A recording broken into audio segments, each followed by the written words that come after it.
Assalamualaikum warahmatullahi wabarakatuh. Bismillahirrahmanirrahim. Alhamdulillahil qail nun wal qalami wa ma yasturun ma anta bi ni'mati rabbika bimajnun. Qala al-mu'allif rahimahullah ta'ala wa nafa'ana bihi wa bi ulumihi wa bi anwarihi wa bi asrarihi wa bi barakatihi fid dharaini amin. Alhamdulillah, mari kita lanjutkan kajian kitab Iqadul Imam, di mana saat ini kita melanjutkan dari kajian kata mutiara yang ke-149, dan ini merupakan seri kedua dari kata mutiara 149. Untuk itu mau disimak, dikaji, ditelaah dari kitab yang Anda miliki. Maka itu saya ulang kembali, yaitu bacaan syair di sini. Wal haqqul muhitu bi kulli syai'in huwa rahmanu dzul arsyil majidi huwa nurul mubinu bi ghairi syakkin huwa rabbul muhajjabu fil abidi huwa mashhudu fil ashhadi yabdu fayakhfi syuhudu anisyahidi wal ainul ayanu likulli ghaibin wal maqsudu min baitil qasidi jami'ul alamina lahu dhilalun sujudun fil qaribi wa fil ba'idi wa hadzal qadru fi tahqiqi kafin fakaffan nafsa an talabil mazidi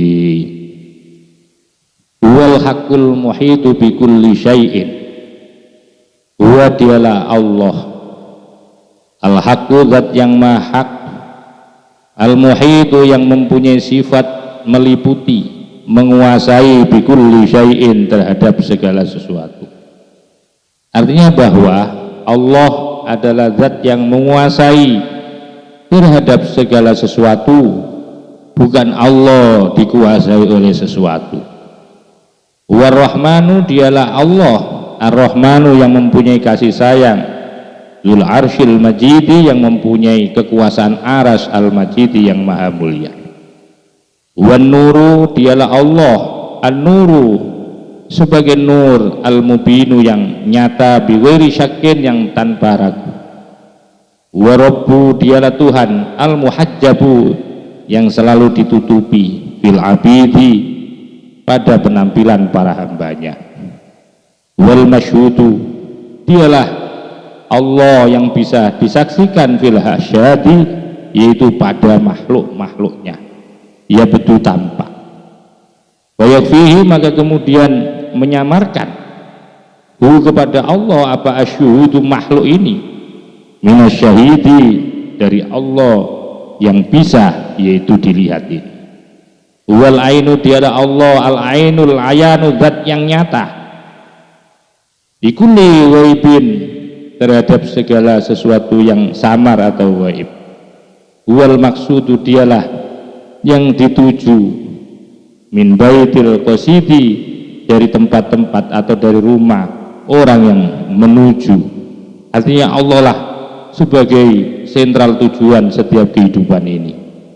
Jami'ul alamina lahu dhilalun, adapun seluruh alam semesta, lahu, bagi Allah, itu dhilalun, merupakan, yaitu bayang-bayang, sujudun atau sajudun, kang sujudun yang bersujud fil qaribi, yaitu ada di dalam tempat yang dekat, wa fil ba'idi, dan ada di tempat yang jauh. Wa hadzal qadru, inilah kadar, inilah sebuah ukuran, ya, kadar atau ukuran. Ini menjadi ukuran fit tahqiqi, untuk menyatakan kafin, ya. Jadi ukuran ini sebagai bukti yang cukuplah. Fakafa an-nafsa, maka cukupkanlah an-nafsa diri, antolabil mazidi, dari mencari yang lebih. Wa qala dawu siapa Syekh Al-Qutbu Maulaya Abdus Salam Ibnu Masyis. Wa qala, dan dawu siapa Syekh Al-Qutbu, seorang guru Al-Qutbu yang menjadi wali kutub, Maulaya, guru saya Abdus Salam Ibnu Masyis, namanya Abdus Salam bin Masyis, mukhotiban, sebagai orang yang pernah berbicara, diwarisihi, kepada pewarisnya Syekh Al-Qutbu Abdus Salam, yaitu As-Syaihu Abi Hasan Asy-Syadzili, yaitu siapa yang dimaksudkan pewarisnya adalah Syekh Abu Hasan Asy-Syadzili radhiyallahu anhuma, mudah-mudahan Allah meridhoi kepada keduanya, fi wasiatin, di dalam wasiatnya Syekh Al-Qutbu, yaitu Abdus Salam bin Masyis, lahu, kepada yaitu Syekh Hasan Asy-Syadzili. Bagaimana pesan beliau? Waqat taqaddamat, dan sungguh telah lalu. Apa penjelasannya? Artinya ini diulang kembali. Hadid basarul iman, hadid basarul imani, tajidillaha ta'ala fi kulli syai'in. Hadid, tajamkanlah olehmu basarul imani, akan mata hati keimanan.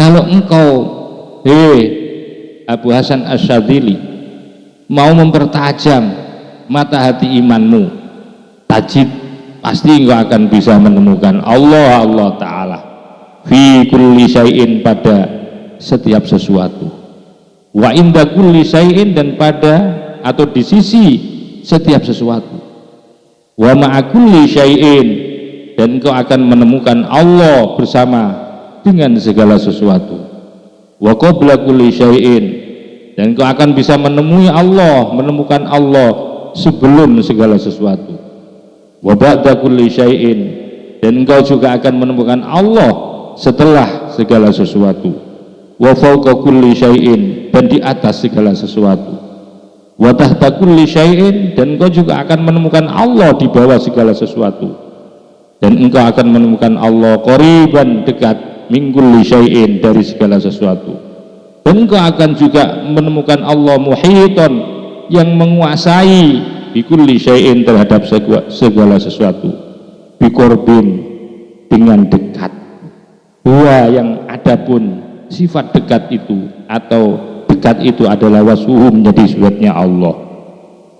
Wa bi hitatin, dan hitoh atau meliputi atau penguasaan Allah, menguasainya Allah. Wa adapun, yaitu hitoh itu naktuhu, menjadi sifat aslinya Allah.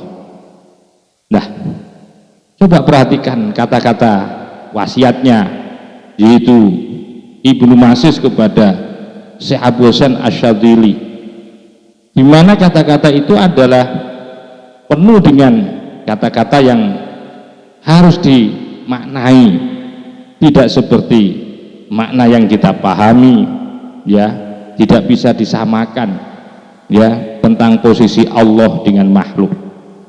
Hampir di situ kata-katanya itu banyak menunjukkan apa, yaitu apa yang disebut dengan dzaraf, keterangan tempat maupun keterangan daripada waktu, seperti fi kulli syai'in, ada pada setiap sesuatu, wa ma'a kulli syai'in, dan bersama dengan segala sesuatu. Ini kalau tidak dimaknai secara makna tasawuf, nanti akan rusak, karena ini tidak bisa dilogikakan makna ini. Maka itu wa idda anid dzarfiyati wa iddaan. Coba kamu usahakan untuk hapuslah anid dzarfiyati, tentang makna dzarfiyah. Jadi jauhkanlah wa idda, dan jauhkanlah anid dzarfiyati, yaitu terhadap makna dzarfiyah, makna yang menunjukkan tempat atau makna yang menunjukkan yaitu waktu, ya. Jadi jangan sampai dipahami secara literal. Jadi kamu akan menemukan Allah pada setiap sesuatu.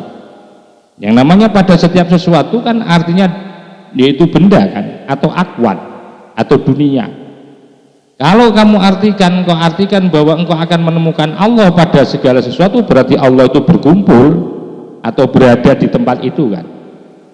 Maka pemahaman-pemahaman tekster ini jangan kemudian diartikan secara literal.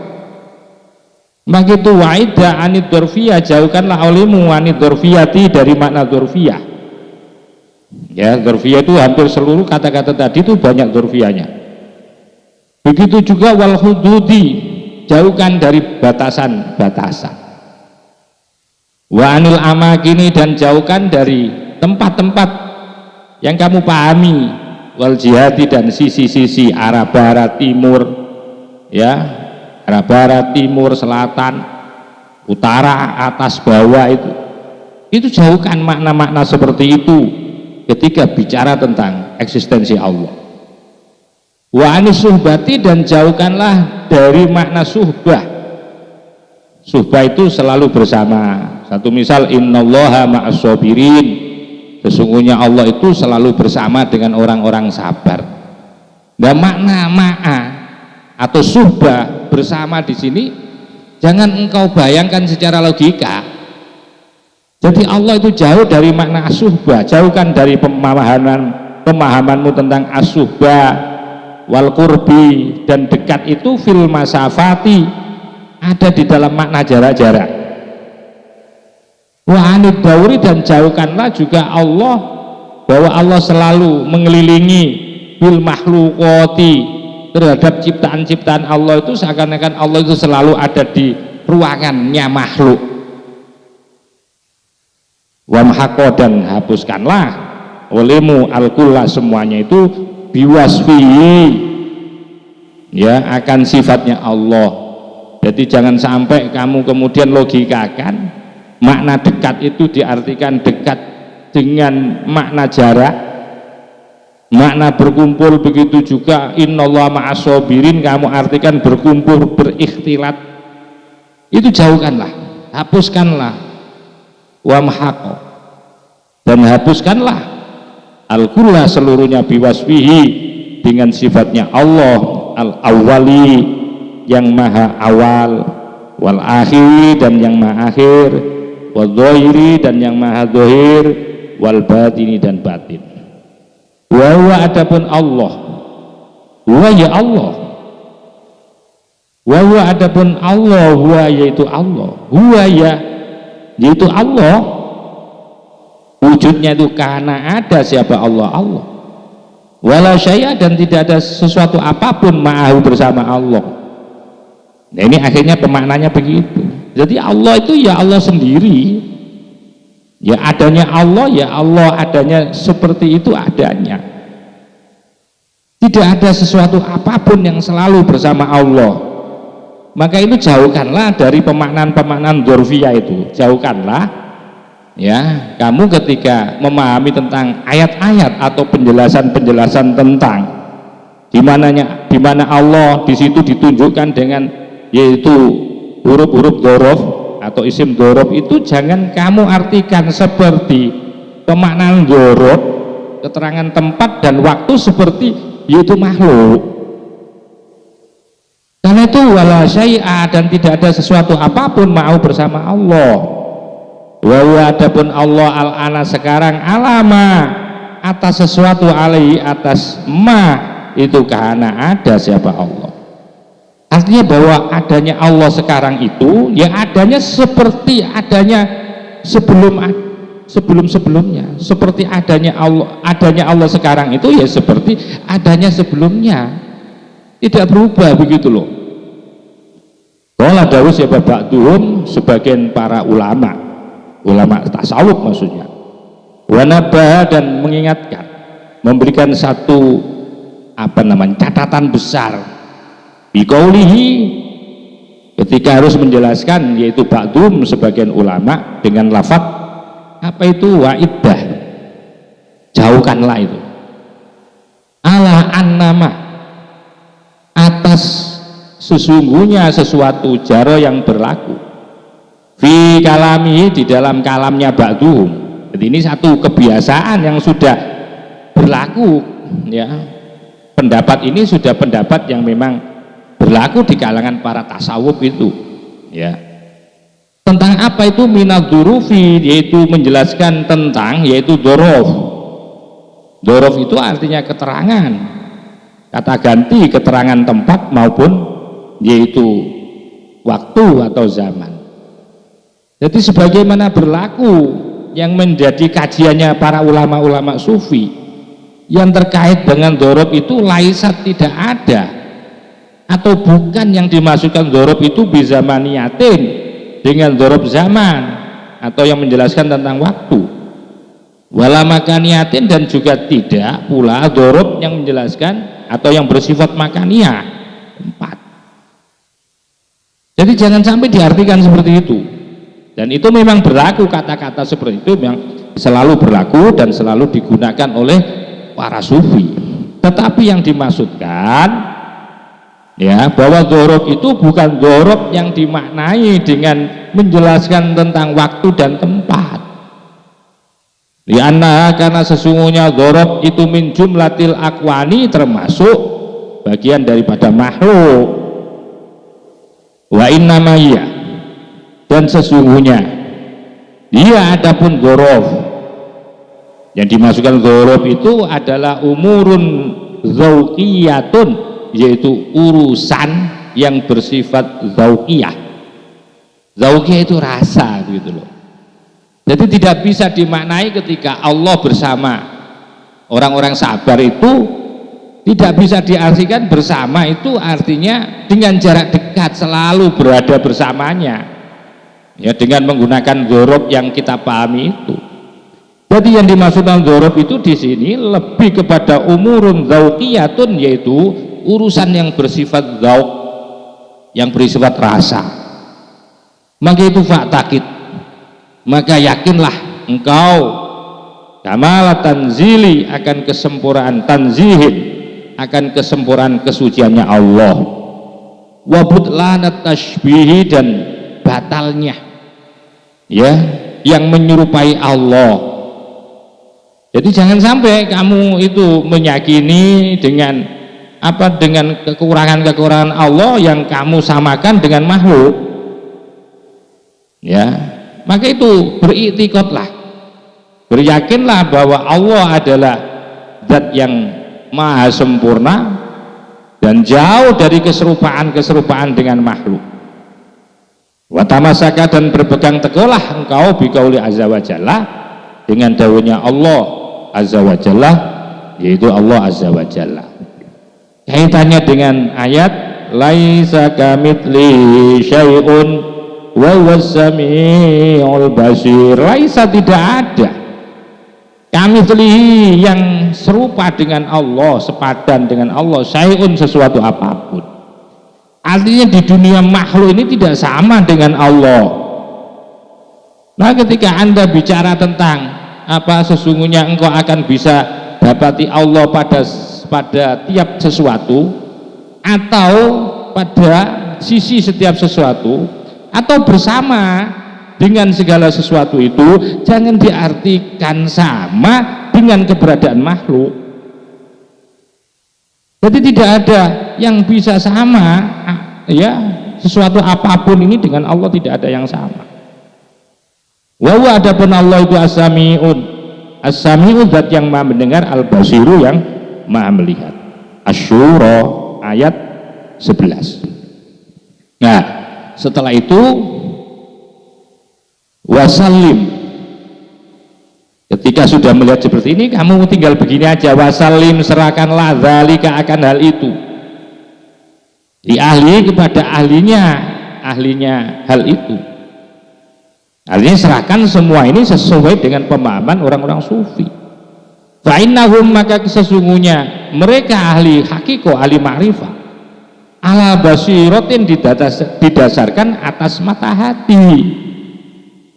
Ala basiratin didasarkan atas mata hati, pandangan mata hati, fima terhadap sesuatu, ya, romazu yang mana mereka telah membuat sebuah rumus-rumus atau isyarah ilai kepada ma, termasuk mimma diantaranya adalah sesuatu zaku yang telah merasakan siapa ahli dzauq, ahli ma'rifah, hu akan ma.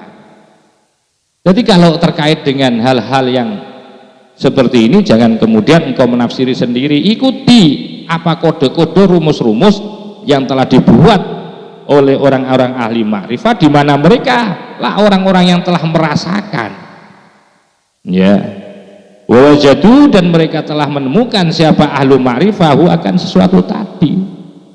Bal bahkan huwa adapun majaro, bahkan huwa adapun sesuatu yang telah berlaku pada kalangan orang-orang tasawuf tadi, dengan ucapan tajidillah bi kulli syai'in, kamu akan temukan Allah pada setiap sesuatu.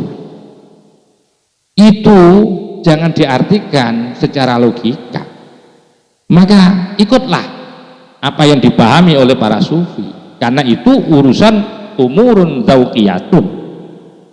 Karena dengan cara seperti itu, ucapan-ucapan, narasi-narasi yang disampaikan oleh sufi itu tidak seperti yang kamu pahami, yang kau pahami.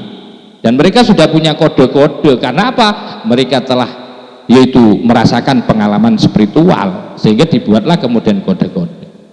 Dan ucapan-ucapan seperti itu, ucapan-ucapan yang seakan-akan, ya seakan-akan, ya kalau tidak dipahami mengikuti para sufi itu nanti akan menjadi pemahaman yang sesat. Itu menunjukkan apa hal seperti itu? Itu menunjukkan min mahdil imani, yang mana itu merupakan sebuah ungkapan dari kemurnian keimanan, wa khalisil irfani, dan bersihnya kemakrifahan seseorang. Wa huwa adapun, yaitu kemurnian iman dan kebersihan ma'rifah itu hakikatut tauhidi, atau wa huwa adapun majaro, bisa ucapan-ucapan yang biasa dinarasikan oleh para sufi-sufi seperti itu merupakan hakikatut tauhidi, sebuah atau hakikat sejatinya bertauhid. Itulah sejatinya tauhid, wasaful imani, dan bersihnya keimanan. Wa amma qauluhu wa huwal ana ala ma alaihi kana. Ini menjelaskan satu-satu dari dari penjelasan dari narasi-narasi sebelumnya. Wa amma qauluhu, adapun ucapannya, yaitu si Abu Hasan, ucapan daripada Abdus Salam bin Masis terkait dengan narasi wawal ana alama alaihi kana, wawa adapun Allah al ana sekarang alama atas sesuatu, alaihi atas sesuatu, karena yang ada Allah. Artinya bahwa dia Allah itu adanya sekarang itu seperti adanya yang lalu, jadi tidak berubah begitu loh. Wa ilam yarid, sekalipun tidak datang penjelasan ini bil hadis sahih, di dalam hadis yang sahih. Wa huwa adapun qauluhu, ucapan yaitu Syekh Abdus Salam bin Masis tadi, ya, ucapannya tentang wal an, ya, alama kana alai, itu fi nafsihi, ya, pada diri kaul itu adalah sebuah narasi, ya, ungkapan yang sahihun, yaitu ungkapan yang sahih, benar. Karena apa? Itla wujuda fil haqiqati lil asya'i ma'ahu ta'ala. Karena itla wujuda, tidak ada yang wujud, tidak wujudlah, karena tidak wujud fil haqiqati secara hakikat, lil asyai, bagi segala sesuatu, ma'ahu, bersama Allah Ta'ala. Karena begini, bahwa memang keberadaan Allah sekarang itu sebagaimana adanya Allah dulu, sekalipun ini tidak ada penjelasan di dalam hadis sahih, tapi di dalam pernyataan ini adalah sebuah pernyataan yang benar. Karena memang kenyataannya tidak ada sesuatu yang wujud secara sejati, ya, tidak ada yang wujud fil hakikati, secara hakikat, ya, tidak ada yang wujud, ya, tiada wujud fil hakikati lil asyai, bagi sesuatu mau bersama Allah. Artinya tidak ada sesuatu apapun yang selalu bersama Allah. Allah tidak pernah bersama dengan makhluk itu. Wa innama ya, dan sesungguhnya ia adapun apa namanya, wa innama ya, dan sesungguhnya ia adapun fil hakikoh, hakikatnya itu kal khoyali, seperti khayalan, ya, seperti bayangan lah, seperti bayangan. Jadi tidak ada wujud secara sejati yang selalu bersama Allah. Yang ada itu hanyalah khayalan gitu loh, hanyalah bayangan yang ada ini. Jadi apa yang muncul alam semesta ini merupakan bayangan, ya. Dan itu bukan berarti bahwa bayangan ini akan selalu bersama Allah, dalam pengertian selalu ma'ahu itu kumpul dengan Allah. Itu hanya bayangan. Wa wujudi dilali, dan adanya bayangan itu, dan bayangan, bicara masalah bayangan itu, adanya bayangan itu apa? Wa wujudi dilali falatan sahu, bayangan ini falatan sahu, tidak bisa menghapus apa bayangan. Wong bayangan kok bisa menghapus? Dia tahu akan sifat keesaan Allah, wala tarfau, dan tidak bisa menghilangkan, apalagi menghilangkan apa adanya bayangan ini. Fardania tahu akan sifat kesendiriannya Allah, karena tidak bisa disejajarkan bayangan hakikat dengan bayangan. Wabil jumlati, dan secara kesimpulan, keseluruhan, faman, barang siapa ulaba yang telah menguasai alai atas man apa syuhudul ahdiyati, yaitu menyaksikan keesaan Allah. Jadi secara keseluruhan, barang siapa yang telah dikuasai, barang siapa yang dominan atau dikuasai, bisa menyaksikan akan keesaannya Allah. Wa kusifa, dan telah dibuka bisiril wahdaniyati, dengan rahasia, melalui rahasia keesaan Allah. Wastaghraqo, dan kemudian tenggelam seseorang fil hakikatil ayaniyati, ada di dalam hakikat yang nyata. Maka ingkotoa, maka pasti akan putus anisyuri, dari kesadarannya, binafsi, akan dirinya man, wawoba, dan hilanglah anisiwa, dari segala sesuatu yang selain Allah, bil kulliyati, secara keseluruhan. Artinya barang siapa yang telah dibuat bisa menyaksikan keesaan Allah dengan diberikan atau dengan dibukanya orang itu, ya, melalui sirnya, sir rahasia ketuhanan. Bisa ada orang dibuka oleh Allah, bisa menyaksikan keesaan Allah, pasti orang itu akan tenggelam fil hakikatil ayaniyah. Wastaghraqo, pakai tenggelam. Tenggelam itu artinya tidak sadar loh, gitu, ada di dalam hakikat yang sejati. Kalau sudah seperti itu, ingkotoa, pasti akan putus seseorang itu anisuri, dari kesadarannya, binafsi, akan dirinya. Pasti orang itu tidak akan pernah sadar, pasti orang itu sedang melebur, wawoba, dan hilangnya anisiwa, dari segala sesuatu yang selain Allah, bil kulliyati, secara keseluruhan. Yang muncul, yang ada adalah hanyalah Allah subhanahu wa ta'ala. Ketika orang itu, yaitu dihantarkan untuk bisa menyaksikan, yaitu ahadiyah, keesaan Allah subhanahu wa ta'ala.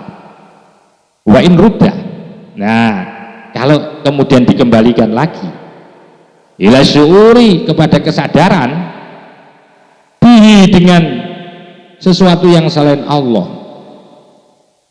Ya, kemudian kok disadarkan, kemudian dikembalikan lagi untuk melihat alam semesta itu, ro'ahu, maka akan melihat seseorang itu kepada Allah iman yang selalu tegak berdiri bi dengan siwa Allah, wa zahiran, dan akan melihat Allah dalam kenyataan di dalam siwa Allah, wa bi, dan dengan siwa, wa hukman, dan dia akan bisa melihat akan hukum-hukum atau keputusan-keputusan atau aturan-aturan min ahkamihi, dari hukum-hukumnya Allah.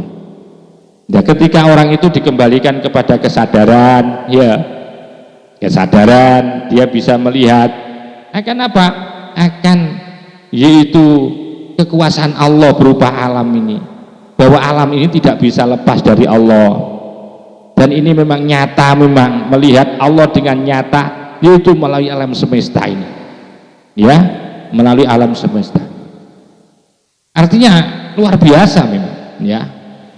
Jadi memang tidak bisa dipisahkan memang ketika orang itu diantarkan menjadi orang yang memang diperlihatkan kepada ahadiyahnya Allah, ya, dan kemudian dibuka melalui sir wahdaniyahnya, maka orang itu pasti tenggelam ada di dalam hakikat yang nyata, dan pada saat itu dia terputus dari kesadaran, dia hanya satu, hanya melihat Allah subhanahu wa ta'ala. Tapi ketika dikembalikan untuk bisa menyadari, bisa melihat alam semesta, dia juga masih bisa melihat di situ akan penampilan Allah, ya, walaupun dia tidak dikembalikan kepada kesadaran itu loh. Ketika dikembalikan kepada kesadaran, dia akan melihat Allah iman yang selalu tegak berdiri untuk menegakkan alam semesta ini, dan juga akan melihat Allah dengan aturan-aturan yang mindah, yang menggeser, yang menerbitkan matahari, yang menenggelamkan matahari ini. Ya memang kenyataannya itu juga Allah kan yang ngatur semuanya. Waqala, dan dawuh fil lataifil minan, di dalam kitab yaitu Lataifil Minan, dijelaskan juga tentang wa asbahu syai'in, adapun yang paling menyerupai sesuatu. Wa asbahu syai'in, adapun sesuatu yang paling menyerupai biwujudil kainati, akan wujudnya, yaitu sesuatu yang diwujudkan Allah, ya, sesuatu yang paling menyerupai akan adanya dengan wujudnya alam semesta itu, idza nadzarta, apabila melihat siapa engkau, ilaiha, kepada kainat, bi ainil basirati, dengan mata hati, wujudul dolali, yang muncul hanyalah bayangan. Jadi ketika engkau oleh Allah diberikan kemampuan untuk melihat, ya, untuk melihat dunia ini loh melalui mata batinmu, maka yang tampak dunia ini hanyalah sebagai bayangan. Sementara wadhilu, adapun bayangan la maujuda, yang namanya bayangan itu la maujuda, tidak sepenuhnya ada, ya, bi'tibari jami'i marotibal, bi'tibari jami'i marotibil wujudi, ya, itu jadi artinya bahwa begini, saya ulangi lagi, wadhilu, adapun bayangan la maujuda, itu tidaklah wujud. Namanya bayangan kan tidak wujud sejati, ya, bi'tibari jami'i marotibil wujudi, ketika, ya, ketika ada di dalam semua tingkatan yang wujud. Jadi bayangan itu tidaklah sepenuhnya ada dalam semua tingkatan yang wujud. Begitu juga wala ma'duma, dan tidak wala ma'duma, dan tiada, semuanya tiada. Wala ma'duma, dan tiada, semuanya itu tiada. Bi'tibari jami'i marotibil adami, ya, bi'tibari jami'i marotibil adam, yaitu jika ada di dalam, ya, ada di dalam Yesus semua tingkatan yang tidak ada. Ya. Wa idza sabatat, apabila sudah tetap, apa zilliyatun, yaitu bayangan lil asari, bagi asar dunia. Apabila dunia ini ditetapkan sebagai apa namanya, sebagai bayangan, maka lamtan sah, tidak akan pernah bisa. Bayangan itu akan menghapus ahadiyatil mu'asiri, akan apa, keesaan dari zat yang menciptakan dunia ini. Dunia ini bayangan, dan bayangan tidak bisa menutupi, ya, kepada hakikat. Bayangan tidak bisa menutupi kepada, ya, hakikatnya. Karena apa? Li'anna syai'a, karena segala sesuatu itu innama yusyafa'u, ya, karena segala sesuatu itu yusyafa'u hanya bisa digabungkan atau disandingkan bimitlihi, yang sepadan dengan syai'. Karena Allah itu adalah pencipta, masa kamu akan samakan dengan yang diciptakan? Jadi tidak sebanding. Jadi ketika yang namanya bayangan itu ditetapkan, bayangan dunia ini kalau sudah ditetapkan sebagai bayangan, itu tidak akan pernah bisa menghapuskan, ya, bayangan itu tidak bisa akan menghapuskan kepada keaslian sesuatu, lebih-lebih kepada Allah. Jadi dunia ini adalah bayangan, dan bayangan ini tidak bisa menghapus, tidak bisa menghapus terhadap keesaan daripada zat yang menciptakan bayangan atau dunia. Li'anna syai'a, karena segala sesuatu innama yusyafa'u, bahwasanya sesuatu itu yusyafa'u akan digabungkan atau akan disandingkan bimitlihi, dengan yang yaitu sejenis atau sepadan. Kan tidak sepadan kan? Allah sebagai yaitu sesuatu yang hakiki, apa bisa kok bisa disamakan dengan sesuatu yang bayangan ini? Nggak selevel itu, nggak level itu. Jadi segala sesuatu itu harus disandingkan dengan yang sepadan. Masa engkau akan mempersandingkan Allah dengan makhluknya? Ya, Allah adalah sejati, sementara makhluk ini adalah bayangan. Wa yudhamu, dan dikumpulkan, ya, segala yudhamu dan dikumpulkan sesuatu ila syaklihi, yaitu dengan yang sejenisnya. Jadi tidak mungkin, ya, segala sesuatu itu akan selalu disandingkan dengan yang sepadan, begitu loh. Kalau bayangannya dengan bayangan, kalau Allah dibandingkan dengan makhluk, ya enggak ngefek. Kadzalika, seperti itu juga. Kadzalika, kayak seperti itu. Aidan juga man syahida, man barang siapa syahida, yang menyaksikan, siapa man zilliyatal azari, akan bayangan dunia. Barang siapa yang menyaksikan akan bayangan dunia itu, lam ta'ukhu, maka tidak akan pernah bisa menghalangi hu kepada Allah, hu akan apa namanya, yaitu asar dunia ini tidak akan menghalangi anillahi, terhadap eksistensi wujudnya Allah. Seperti begini, fa inna dhilalal asjari, maka sungguhnya bayangan pohon, bil anhari, yaitu di siang hari, itulah tauku tidak bisa menghalangi apa dhilalul asyar, yaitu bayangan pohon itu tidak bisa menghalangi as-sufuna, ya, as-sufuna yaitu perahu anitisyari, dari berjalan. Bayangan kan nggak bisa menghalangi kan, perahu makanya lewat, ya, di situ ada bayangan pohon. Kira-kira bayangan itu bisa menghalangi perahu? Tidak bisa. Makanya dunia ini tidak bisa menutupi akan eksistensi adanya Allah yang zahir itu. Wa min hauna, dan dari sinilah tabayyana, menjadi jelas laka bagimu, annal hijaba, sesungguhnya hijab itu laisa sesuatu, Tiada apa hijab itu amron wujudian. Hijab itu bukan sesuatu yang wujud. Bainaka antaramu wa bainallahi ta'ala, dan antara Allah Ta'ala. Walau kana andekan ada. Bainaka antaramu wa bainahu, dan antaranya Allah, apa hijabun, hijab wujudiyun yang bersifat wujud. Lizammi lalas zamai, ya.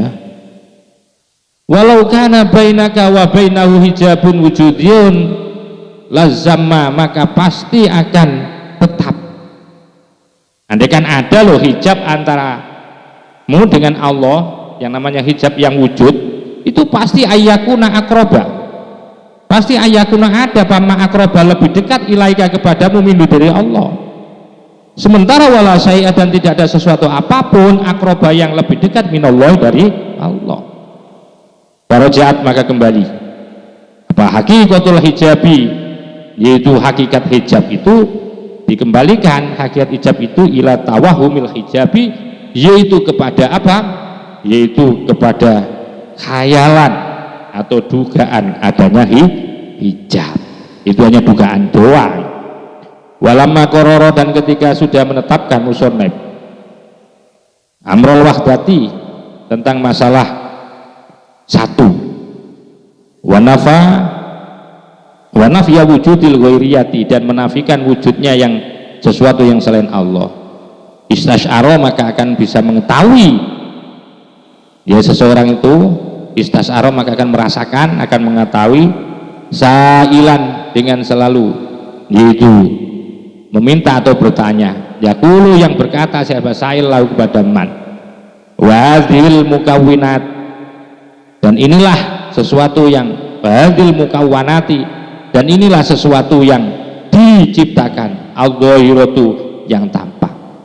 Fama takul, fama, maka apa takul yang kau ucapkan, apa yang kamu ucapkan via terhadap mukawwinati dhahira, ma'asubutil wahdati, atau ma'asubutil wihdati, dengan bersamaan ditetapnya zat yang satu. Wajaba, maka kemudian menjawab, bi annaha, karena sesungguhnya, yaitu mukanawat dhahirah itu qaimatun, ada bihi, karena Allah. Walaulah, andaikan tidak ada apa zuhuri nurihi, munculnya cahayanya Allah via, di dalam dunia ini, madharat, maka tidak akan pernah muncul apa alam. Sama sebagaimana bayana akan menjelaskan musannif balik akan biqaulihi, sesuai dengan daunnya musannif. Alhamdulillah kita sampai bisa menyelesaikan kata mutiara yang ke-149. Mudah-mudahan jadi ilmu yang manfaat.